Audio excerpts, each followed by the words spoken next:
باغوں کے شہر لاہور میں مانسون کا دوسرا اسپیل شروع ہو گیا ہے۔ شہر کے مختلف علاقوں میں تیز بارش سے بھی جل تھل ایک ہو گیا ہے۔ مزید تفصیلات ہم جانیں گے اپنے نمائندے اجلال حیدر سے۔ اجلال بتائیے گا۔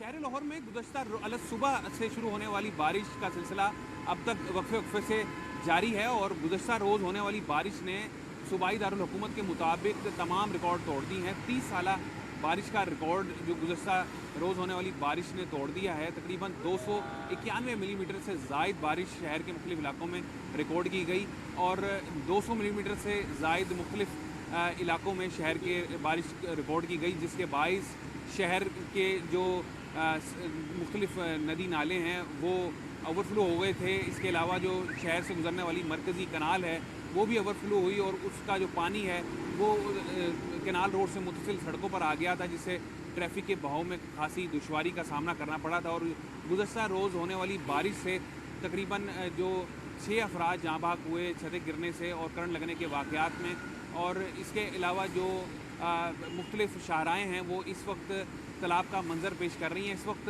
میں موجود ہوں فیروز پور روڈ پر۔ یہاں پر واسا کی جانب سے مختلف مشینری کا استعمال کیا جا رہا ہے۔ مشینری لگا کر جو سڑکوں سے پانی کو سک کرنے کے بعد دوسری نالوں میں منتقل کیا جا رہا ہے، اور اس کے علاوہ واسا اہلکار مختلف سڑکوں پر جو ہیں وہ ڈرین مشینیں لگا کر پانی کو سک کرنے کی اس وقت کوشش کر رہے ہیں، جس میں لکشمی چوک ہے، کرتبہ چوک ہے۔ بہت شکریہ اجلال۔